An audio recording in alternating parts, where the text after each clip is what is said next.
Yeah, you haven't done anything. All right, problem 2.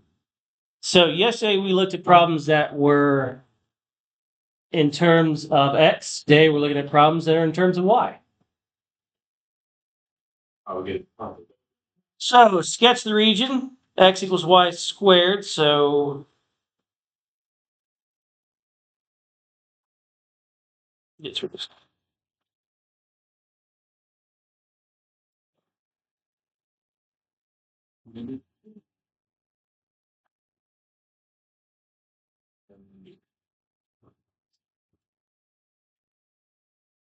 All right.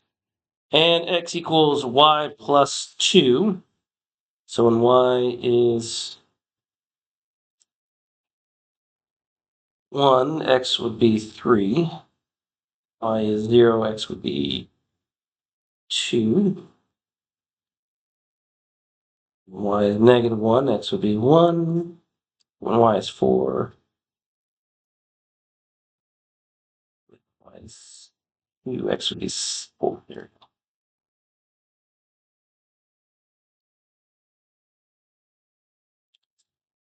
So that's your function.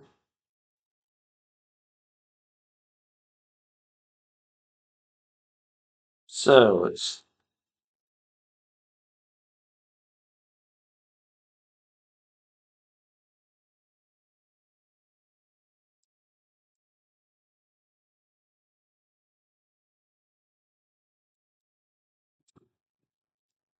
there's our area.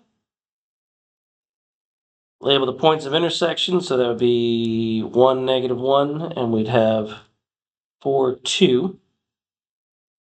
And label the curves. Here we have x equals y squared, and here we have x equals y plus 2. All right, side of the representative rectangle should be drawn, again, in this case, they should be drawn horizontally because this is in terms of y. So here we have rectangle.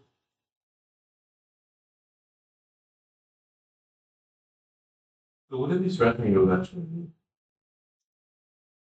Remember Riemann sums? Basically that.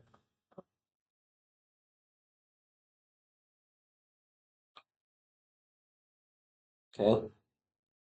So this is going to be horizontal. Set up the definite integral that represents the area between the two curves. In this case, because we are in terms of y. All right. So, because my function in terms of y, my integral needs to be in terms of y, which means my bounds needs to be the y values for the bounds. What are the y values for the bounds? To 2. Okay. My upper value would be y plus 2 minus my lower value, which is y squared dy. When I say upper value, when dealing with y, it's the one that's more to the right.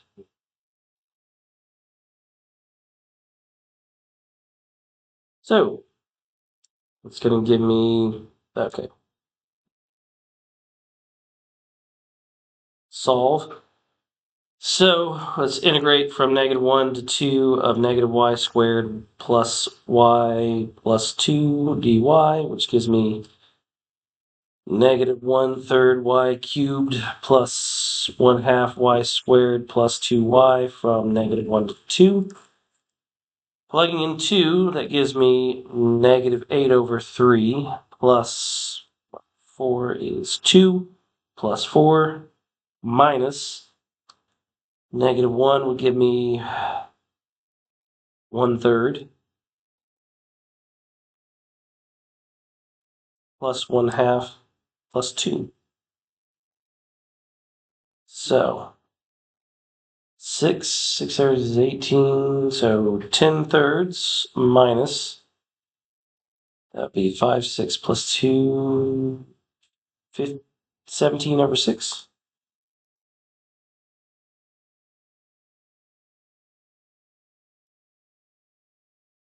Oh, shit. Reset. Or So yeah, 20/6. So yeah, 1/2. It's nice.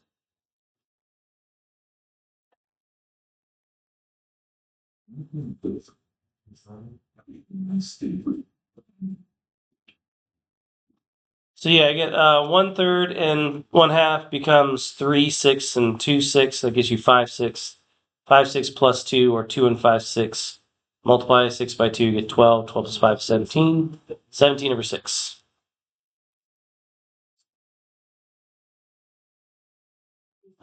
Six. 2 plus 4 is 6. 6/3 is 18/3. -8/3 plus 18/3 is 10. Yes. Shouldn't it be -2 on the right? Keep putting in -1 to 2. It should be -2. You are correct. Look at that. That plugged in 1, not -1. So that does change this. So -1. No, it's just -2. So it becomes a negative, so it's going to become a plus. All right, so that becomes 5/6 minus 12/6, so that will be 7/6. So -7/6. So that's going to become 27/6, which reduces by 3 to be 9/2.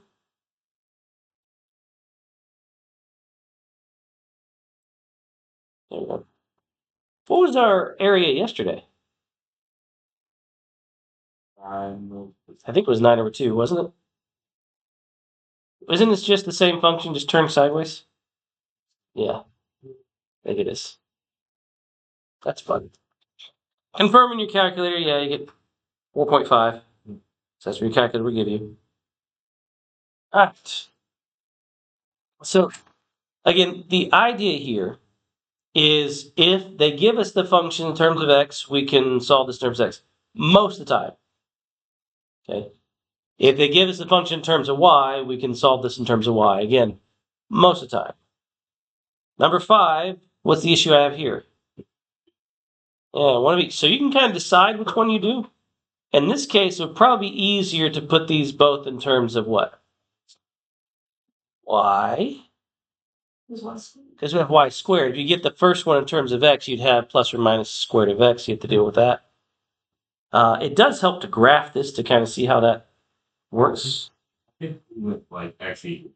Oh, okay. In terms of y, then. That's what we mean. All right.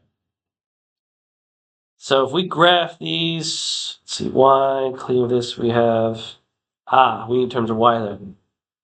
I don't know how to change my graph in terms of y. Yeah, no, Yeah, I don't know if I can. Okay. Yeah. What you could do is just switch that. It would be the same thing that you're playing with. Yeah, That's kind of true, but that would help us in setting up the integral. So let's graph this. We have x equals 3 minus y squared. So we have 1, 2, 3 minus y squared would go this direction.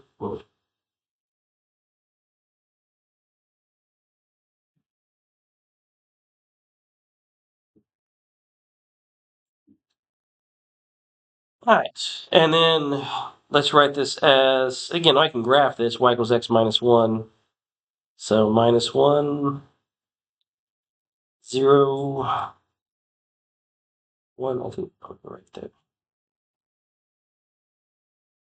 So the area that would be bound would be this area right here.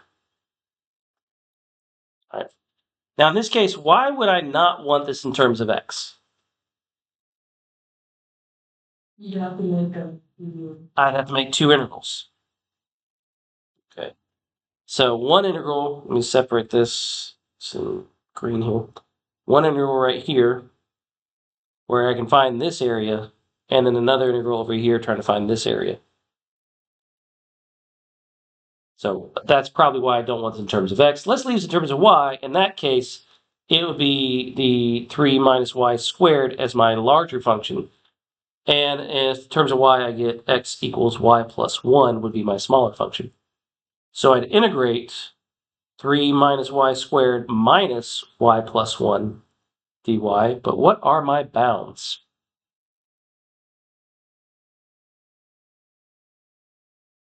Now, that's usually when graphing and finding the intersection would help us. But if you can't do that, then we could set them equal to each other. When is 3 minus y squared equal to y plus 1? So bring everything over. When is y squared plus y minus 2 equal to 0.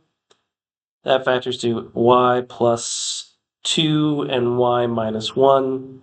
So that would be at negative 2, not x, y. Negative 2 and 1.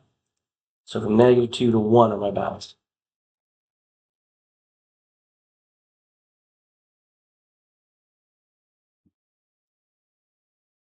And then we can just put that in the calculator.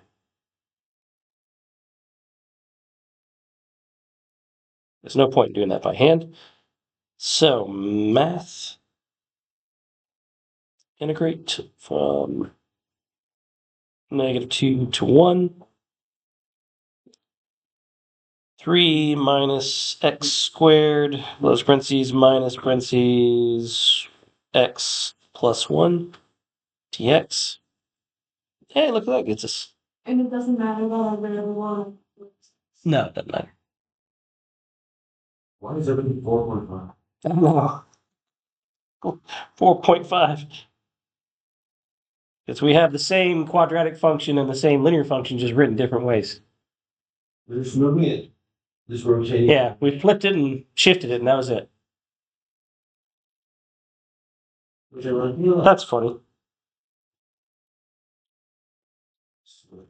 All right, in this case, number 6, since we have x squared, we probably want these all in terms of x. So here we have y equals x squared and y equals x plus 2. Graphically, that gives us x plus, well, x squared is easy enough, so x plus 2 would be 1, 2. So 1.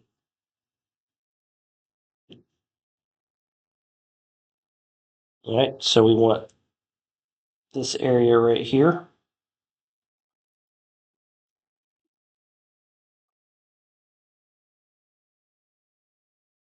Now we do need to set these equal to each other, so x squared equals x plus 2, so x squared minus x minus 2 equals 0. That factors to x minus 2x plus 1, so x equals 2 and negative 1. You could, yeah, but it's also easy to factor. Factoring, by the way, never goes away. I had questions that required me to factor in my master's degree courses. So I Just how I calculate. just tell my calculators. This is so sad. All right, integrate from negative 1 to 2 of my upper function, which is x plus 2 minus my lower function, x squared. Guess what you're going to get?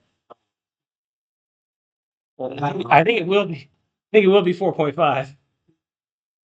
So let's plug it in just to make sure. Math of negative 1 to 2 of x plus 2 minus x squared. 4.5. Do you really ever end on this 4.5? You shouldn't give us all ahead of me. That is it for the notes today. Now tomorrow we are going to have a deviation from these notes, so we're going to use a different notes packet for tomorrow because there's something that this set of notes doesn't cover very well, which is what happens when my functions intersect and I have two regions. We had one question I think that covered that, but I do want to practice more of those. So tomorrow we'll have what happens when we have two regions and I need to split my integral. So, all right. So I do have another homework packet or homework page. All right. It's not a packet; it's just a sheet. I will tell us out. Yeah. And